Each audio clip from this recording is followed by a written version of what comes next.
that I had with this particular boss was that he thought niceness meant weakness, which is not necessarily the case. Being nice and being kind can be one and the same, but it could also mean that being nice means being weak, but you don't have to let it be that way. Being nice, but also holding boundaries and holding people accountable. That's the kind part of that same coin, I think. And so ultimately, if you can do both, then you wind up getting your people to both respect you and like you. Welcome to the Nice Business Podcast. I'm your host, Richard Train, business, leadership, and culture consultant, and Vistage CEO, Peer Advisory Group Chair. And I'm joined by my friend, Jim Bob Howard, veteran technical consultant. Together, we have more than 60 combined years of business and organizational experience. The purpose of this podcast is to have short but meaningful discussions about the people and culture side of business and how owners and executives can be both kind and successful. Thank you for joining us for another episode of the Nice Business Podcast. And we are very honored, Jim Bob and I are very honored to have the real Jason Duncan, founder of the Exeter Club, with us. And we're going to talk a lot about work-life balance for executives and how is it that they can just be so busy, and really what drives leaders to not be able to carve out really a good work-life balance. So Jason, let's just dive right into it. And why don't you tell us a little bit about yourself? Well, I am, as you said, thank you, first of all, for letting me be here. But as you said, I'm the founder of the Exeter Club. The Exeter Club is a mastermind for high-level entrepreneurs who are tired of being slaves to their businesses. And we work through something called the XOS methodology that we put together called this Exeter operating system. It's a 7-stage process to get people from, stuck in the weeds of their business all the way to a successful financial exit of the company. So that's what we do. We have 6 coaches on our team that work with our clients to do that. We have clients in every industry all across the United States. Now, my history goes back. I started my career in pastoral ministry, then transitioned into teaching school, and then became an entrepreneur. And that has led me to kind of combine all those things that I have been trained to do in the past to now in my life as a coach and a podcaster and a speaker and an author. I kind of pull all those things together and get to help other people. So I'm living in the center of what I consider to be my joy and my passion and my purpose. And I love every minute of it. Well, we definitely are the sum of our parts. And it sounds to me like you are very much a people-focused, people-centered kind of guy, which is exactly what we do here on this podcast. And I appreciate your time and joining us. Jim Bob, you go way back with Jason.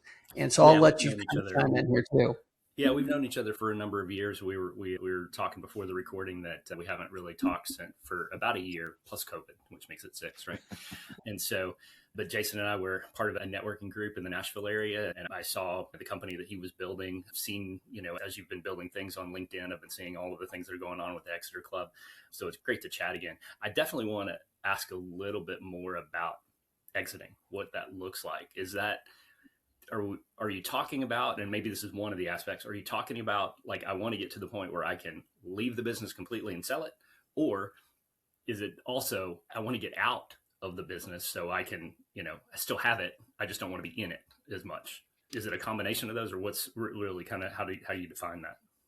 When people think about the word exit in the context of business ownership, they generally think about one of 2 options, which is one, is I sold my company and I'm filthy rich, financially independent, and never have to work again. That's the exit that we all aspire for. But that very rarely happens. Maybe less than 2% of people ever experience that. True. The second type they consider is what we refer to in the business as an earn-out, where somebody comes and buys the business, but they say, look, for example, I'll give you $10 million, but I'm going to give you 3 today at closing. The other 7 you will earn out if you stay and run the company as CEO for the next 3 to 5 years, and we hit all these benchmarks, then you'll get the full $10 million. Well, earnouts generally suck for the person that sold the business. And I've got clients to prove it. I think we'd write books about how terrible earnouts typically can be. But those are the 2 ways that people think. Well, I inadvertently discovered the third option, which I now refer to as exit without exiting. I actually wrote a book about this called Exit Without Exiting.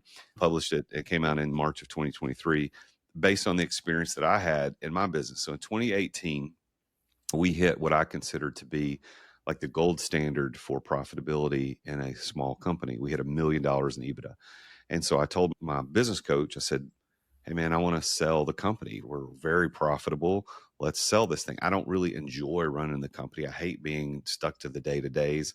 I was a lighting and electrical contracting company. I didn't really care for that type of business. I said, let's sell it. And he looked at me and he said, you can't sell. It's not sellable. And I thought he was nuts. I said, what do you mean? He said, well, the reason you can't sell it is because nobody wants the business, because what you want is out of it. And that's what they don't want. They don't want to be in it either. They want to buy it as an investment. The same reason you want out is the same reason nobody's wanting in.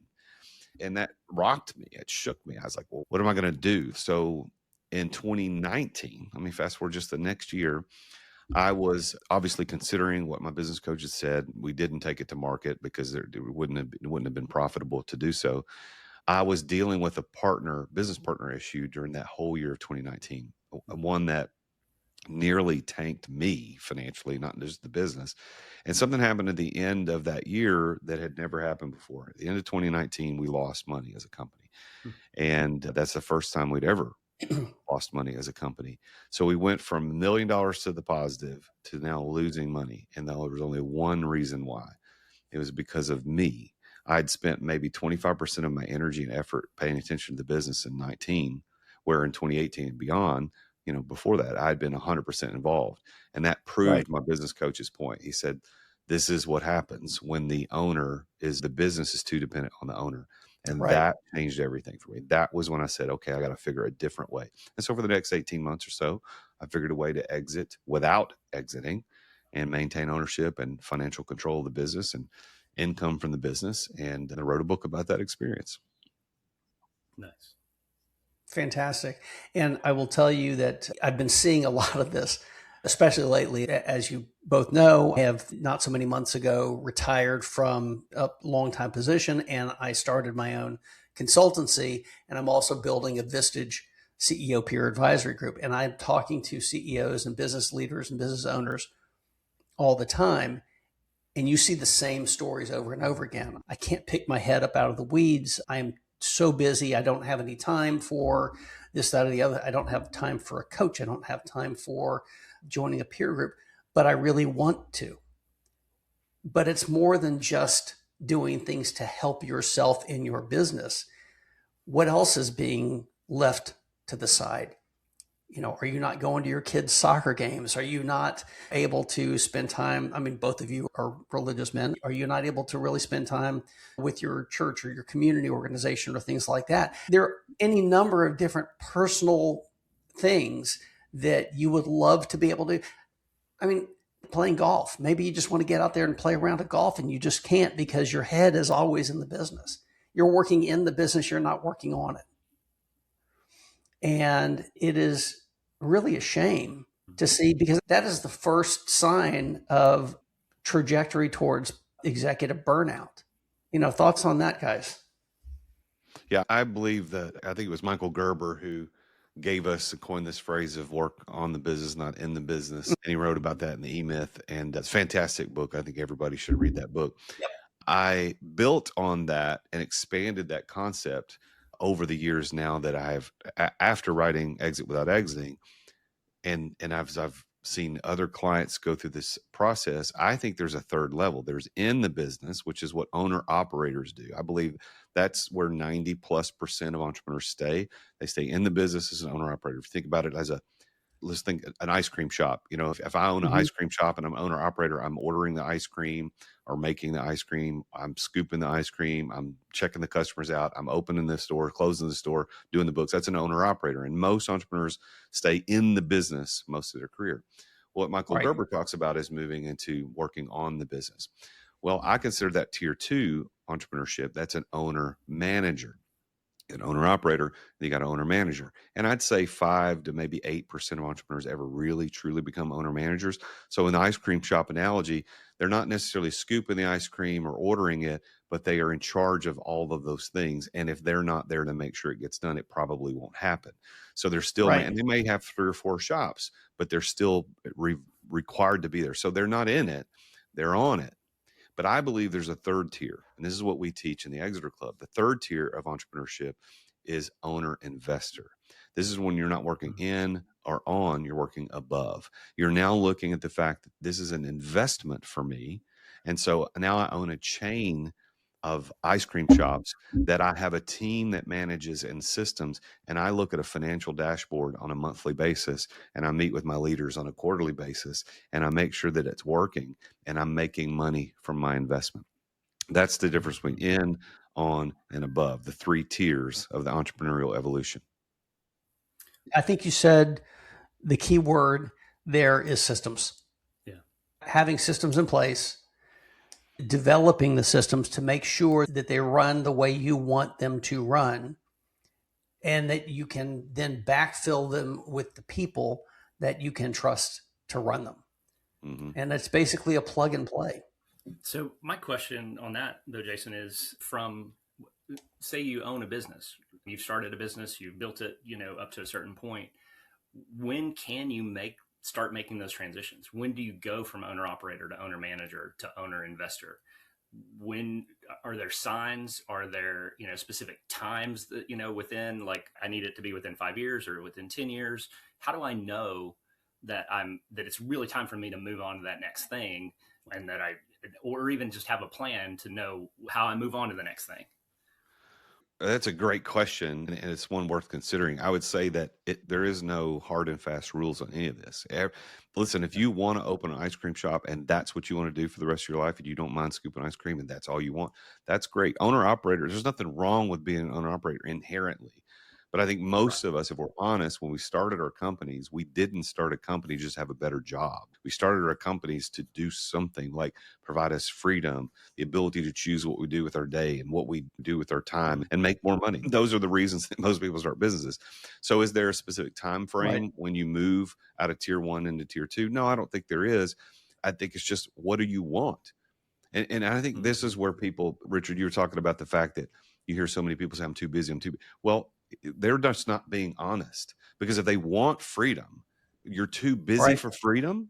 Like, that doesn't make any stinking sense. Like, Exactly. That's stupid. That is absolutely asinine. And people are just not being honest with themselves. So if someone says, I'm busy, but I like it, leave me alone. Okay, I'm not going to argue with them. I'm not going to. A person convinced against their will is of the same opinion still. I'm not going to try to convince you to come over to my side of thinking. But as Jim Bob asked, when do you move from one to the next? It's a mindset. So if you are in that owner operator stage, which you probably are, anybody listening to this, what is your mindset? What do you want to be? Do you want to be owner manager? Okay, well, then you need to start working on it. You got to figure out basic delegation.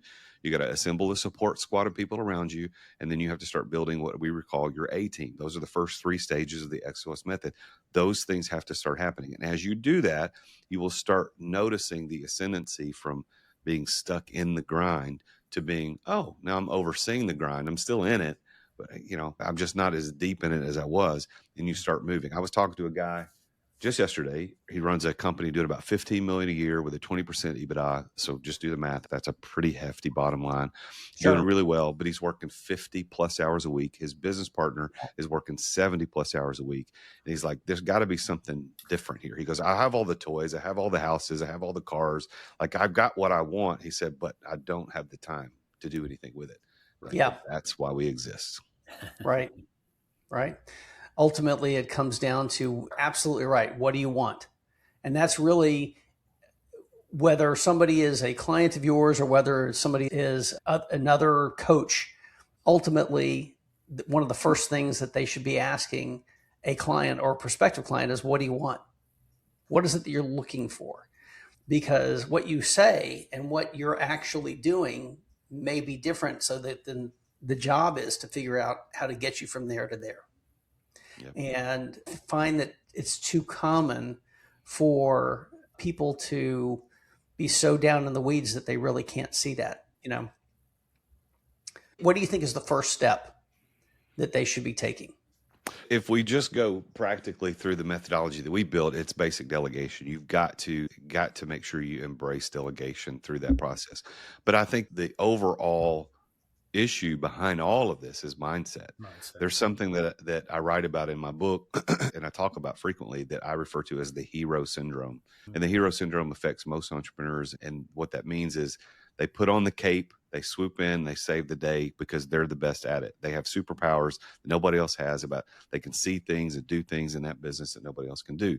And that's true because that obviously that's what entrepreneurs are. You see things and do things other people don't do. You take risks other people aren't willing to take. And that's fine within the first months and maybe even the first year or so of owning a business.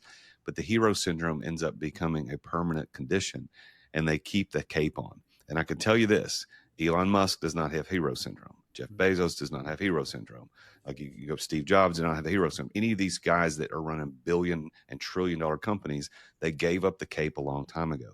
So really the first step in all of this to get out of the weeds is you've got to get rid of the hero syndrome. And that's a mindset. You've got to understand that, yes, I can do it better than everybody else, but that is not sustainable.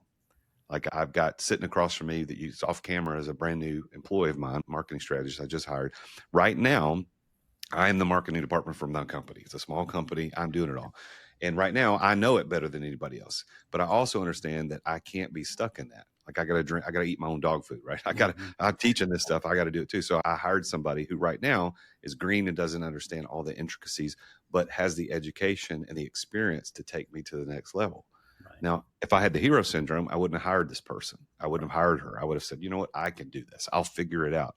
But the hero syndrome is not part of my, I overcame that a long time ago. Now I'm in the process of building the team around me to do the things that need to be done. Even though at first they might not do it as good as me, ultimately they will do it much better than I am. Sure. Do you have merch? Because there's a few people I'd like to send for Christmas a mug that says "Give up the cape." That's true. That is true. We have t-shirts to a couple of people, but yeah, give up the cape. We have t-shirts that say "Own it, don't run it." Right. I think that's a whole new business model, Jim Bob, you just stumbled upon. Give up the cape. I love that. Well, actually, Jim Bob, you were talking about this in a prior episode about you hire people for their expertise. You hire them to be the experts that they are. You go ahead and restate that because you said it so beautifully before. And that's the general thing, right? Is when you go through the hiring process and you put all this money into recruiting and onboarding and all of that, and then you don't trust that person to do what you hired them to do. Why did you even hire them, right? And so you're hiring people for their genius. So the idea is, and the mind shift is that let them be geniuses in where they are. Now, what that means sometimes is like, what is their zone of genius? How do you help them stay in that as much as possible by taking things off of their plate or getting obstacles out of their way or building bridges to things that they need so that they don't have to worry about building the bridge. They don't have to worry about removing the roadblocks. They don't have to worry about getting the resources that they need. They get to focus on the thing that they're good at, which is what you hired them to do, which means that you can then delegate things to them so they go off and do good things. I want to hire people that make good decisions, but I don't want them to have to make the same good decision every day. Like once you've made a good decision, can we codify that? Can we make that a part of our process? So that whatever we came up with and we say, here's how we're going to do this, let's put the system in place to do that. So you can go off and make more new good decisions about other things. And we actually get to scale up because we do that. Yeah. Fantastic point. And the other thing is, I mean, yes, you were hiring somebody to be the geniuses that you want them to be, but they're not going to start off always making fantastic decisions. No, that's true. They need to be able to fail a time or two until you get them to where you want them to be, right? So, Jason, how do you help that owner, operator, or owner manager get to the place where they're willing to trust their people? There's a universal law called the law of discovery. Everybody will understand what this means is that we learn more by what we discover on our own than what we were told or taught. Yes. And the best illustration for that is for those of us who have children, we remember training our young child what hot means, what hot means. And they would want to touch a stove or a candle or a heater or something that was hot or flames in a fire. And you would say, no, hot. And they would look at you, hot. And then you say, no, hot. And they would no, hot. Well, we all know they don't know what that means until what? Until they touch it. That is when they truly understand what hot means. So your employees, if you expect them, you give them instructions, say, here's what I need you to do. Here's the outcome I want. And they look at you, go, yes, this is the outcome you want. And you go, this is the outcome I want. And yes, this is the outcome I want. And guess what? Until they fail at it, they don't truly understand why the outcome is important or how it's achieved.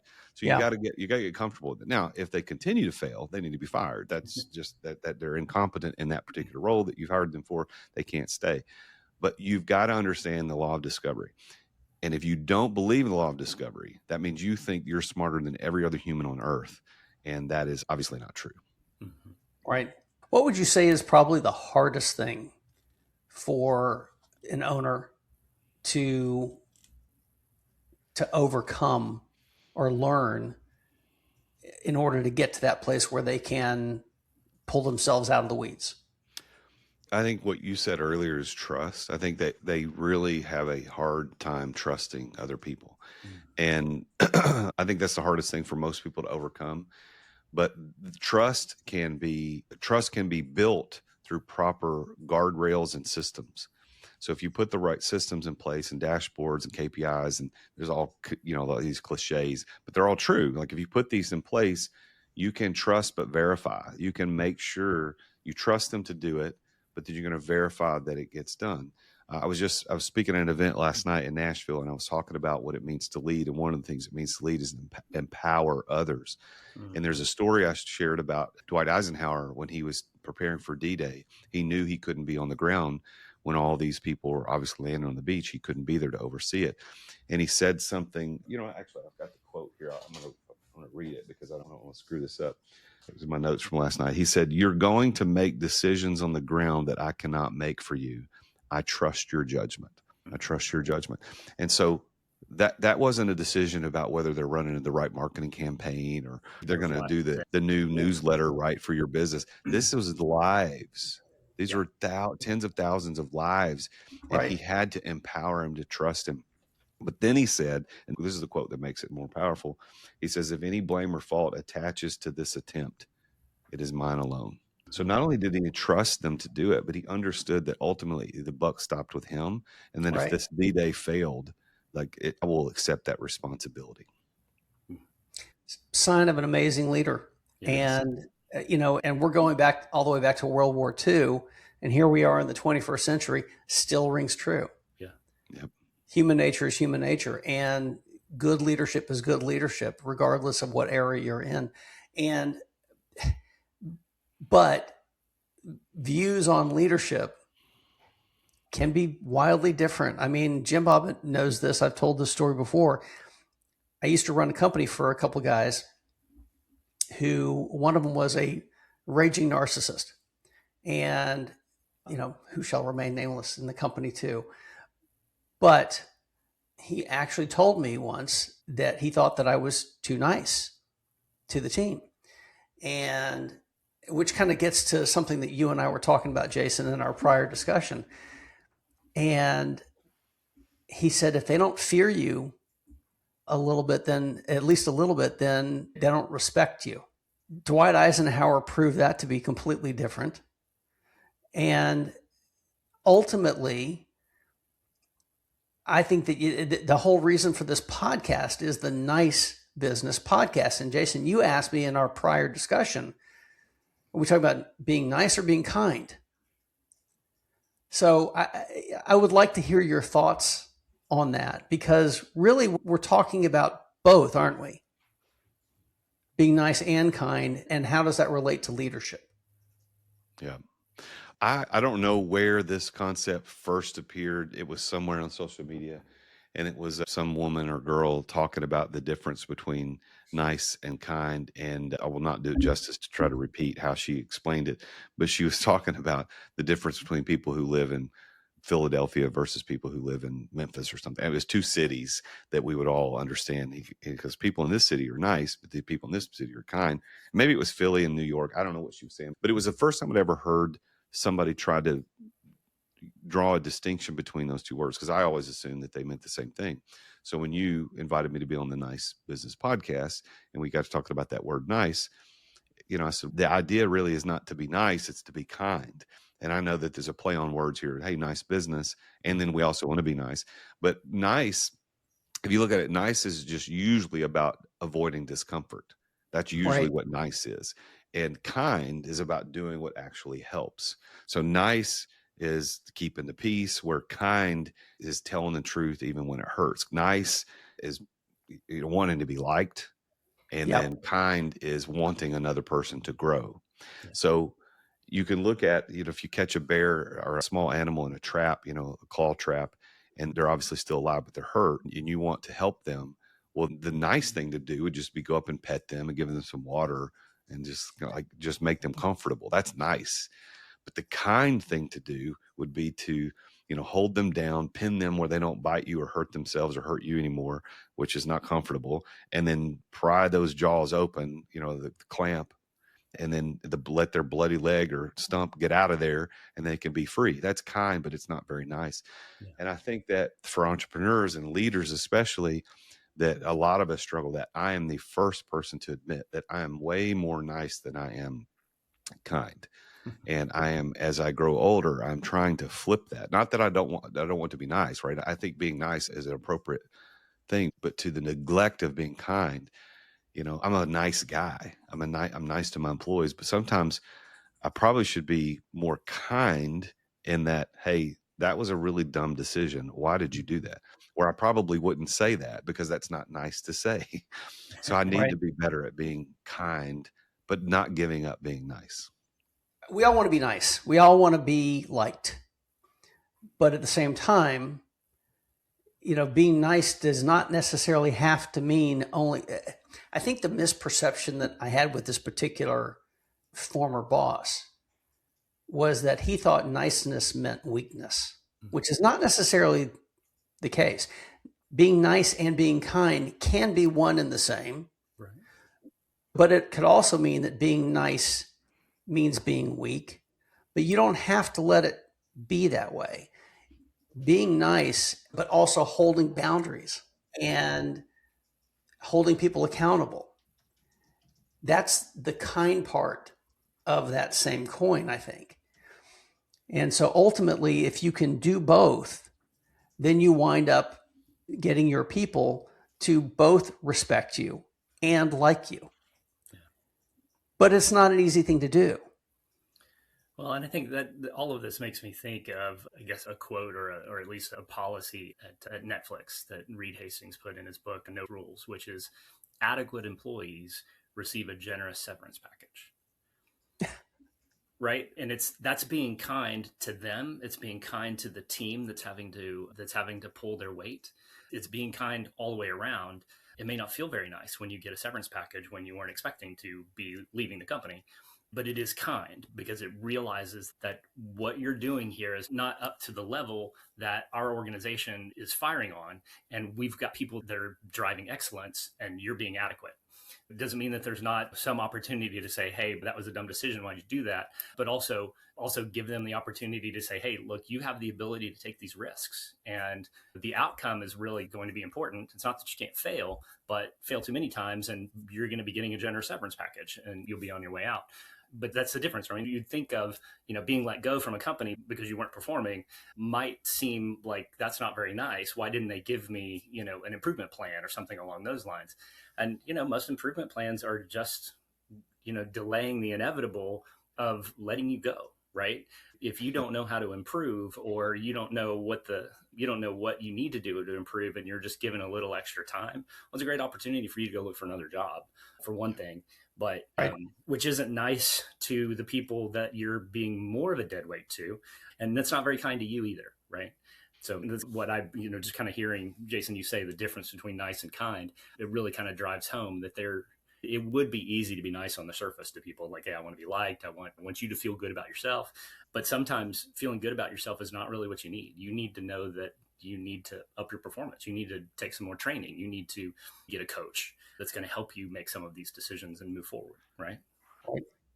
Yeah. Imagine this, like, so you're You come up on somebody on the street who has a flat tire on the side of the road, and you roll your window Yeah. down and you say something nice. You're like, "Oh, I'm so sorry. Bless your heart. I'm so sorry you have that. I hope that you'll be able to get that fixed." You drive on. That's nice. You were very nice to that person. But a kind person might pull over and say, "You stupid idiot. Why did you leave the house? And you drove that way. You got a nail in your tire. Where'd you go?" But in the meantime, you're jacking the car up and putting Fixing the time. you're Yeah. helping them change. That's kindness, but maybe not nice. So I don't think there is a dichotomy between the two. And I don't think you have to choose necessarily. But I think most of us as leaders need to err on the side of being kind. I'll give you an example from my own personal, like I'm trying to stretch my kindness muscle because I too much want to be liked by people. So I'm interviewing for a new position in my company right now. And I was talking to a candidate on the phone yesterday who, in the interview process, part of what they had to do is they had to send in a video.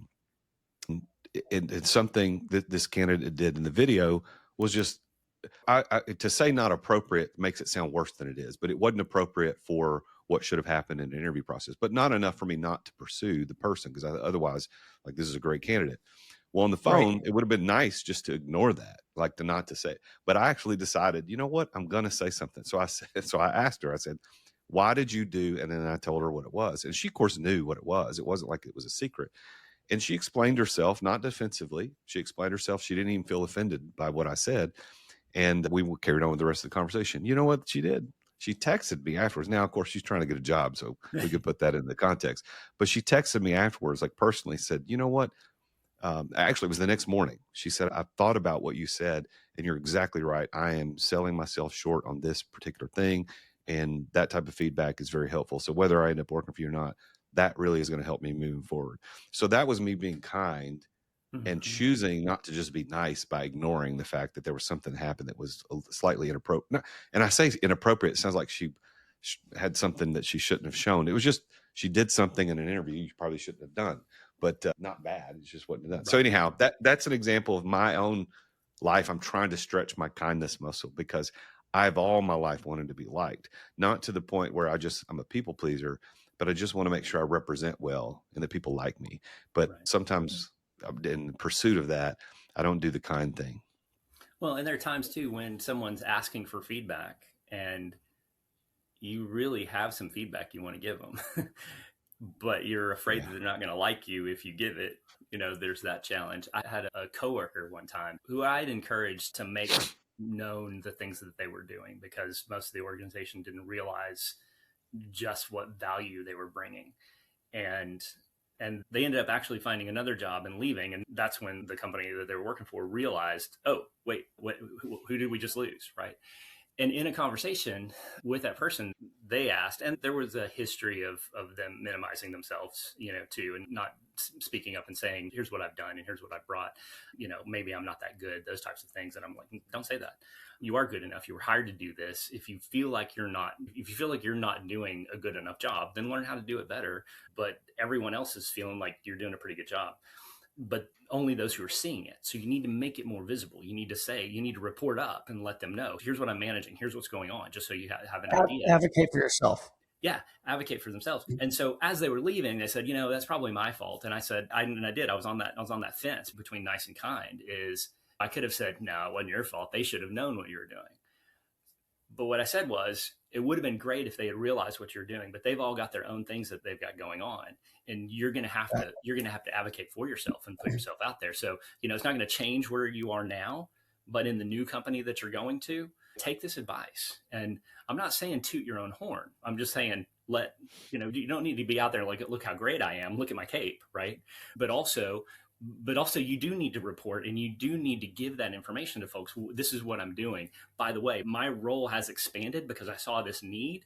And so I'm serving that need now. And so now I'd like to talk about maybe what my job description is now, because I've actually expanded a little bit or maybe a lot, but you've got to have those conversations. Your boss may say, no, we're not going to do that. And I want you to stop doing that. But I see that there's a need for it. I'm going to hire somebody else to do it. Or why don't you take that and I'll backfill, whatever. It's their responsibility. But yeah, the needing to be able to tell them, yes, I think this may have gone differently if you had been more proactive in vocalizing what it was that you were contributing, rather than just hoping that they would figure it out.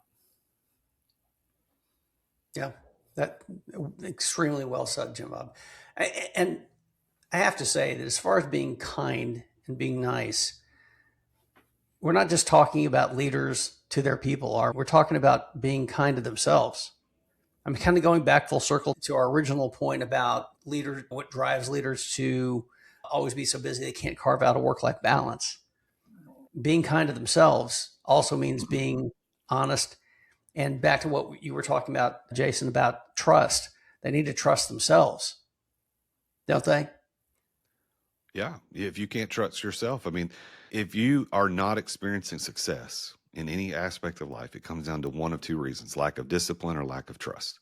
That's Right. it. Everything in life, you could just nail it down. It's either one of those two things or both. And the trust side is either trusting others or trusting yourself. So you're right. Yeah.